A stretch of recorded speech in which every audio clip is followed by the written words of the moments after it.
Now by New York Congressman Peter King is chairman of the Homeland Security Subcommittee on Counterintelligence and Terrorism. Congressman King, good morning to you. And I open that up to you. What do you think about that? Good morning. What do you think? Good morning.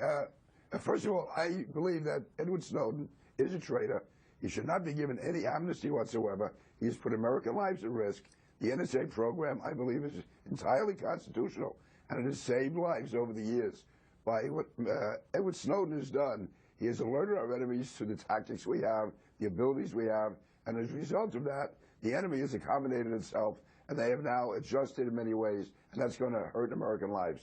Yeah, well, the man who wrote this editorial is a 32-year NSA veteran, and he received many awards while he was there. He is a whistleblower in the institution as well, on a similar program. You know, but here's another quote that he brings up that I think is interesting. And look what his point is here. Just as the U.S. military is not required to follow an unlawful order, it is proper that an employee of the United States intelligence community should report any information that concerns law-breaking, that is law-breaking. So he's saying, you know, if you work at the NSA and you feel that something's being done that's unconstitutional, he says you have nowhere to go, nowhere to report it, no recourse, and he believes Edward Snowden was pushed to this point. Well, the fact is, as far as I'm concerned, these were very lawful orders. The NSA is fully compliant with the law.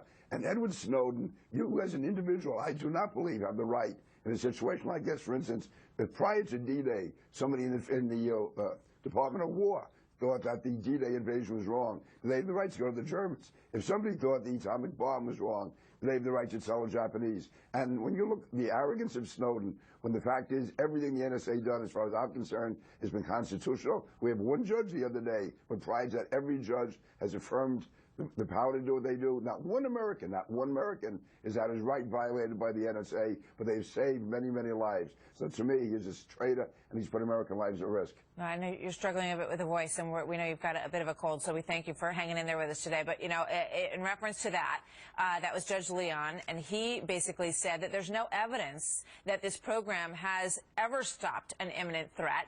And I think that there's a lot of people who feel that way because they haven't been given specific examples. They've been told, yes, it protects us, it keeps us safer here at home, and yet there's a lot of strong feeling that people don't feel that that is necessarily the case, that there's no evidence to present that.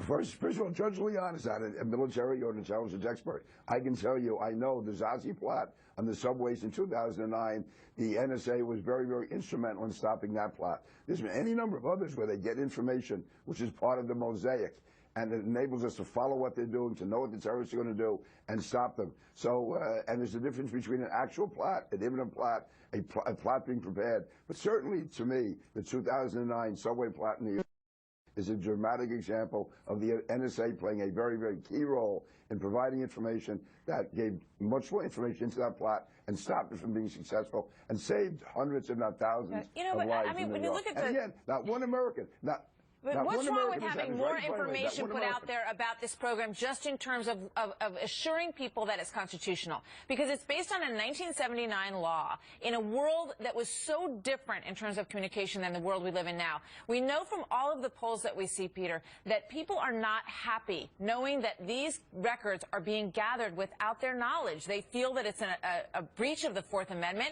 that it's an unlawful search and seizure of their own personal information, even accepting the fact that they're not actually listening on your phone calls, the fact that they can track your traffic and know who you're talking to, a lot of people are simply not comfortable with. And add on top of that, that some don't feel it's effective in terms of being a tool, that it's problematic. So they say, why not bring Edward Snowden back, find out what he really knows, and then deal with him in a legal manner?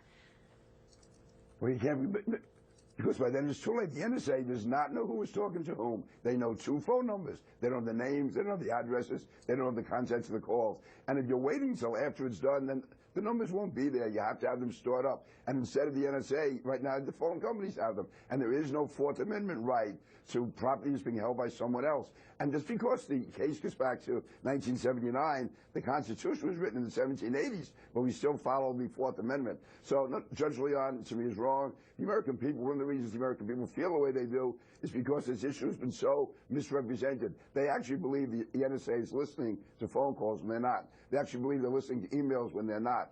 And as far as telling what's been done and not been done, you can't be telling the enemy all that you're doing. All I know is the federal courts monitor it, the Justice Department monitors it, and being in the Intelligence Committee, I know that we monitor it. And again, there was not one example or one instance of one American outside the NSA having their rights violated.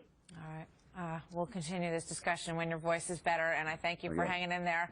Congressman Peter King, good to have you with us today as always, sir. Many thanks.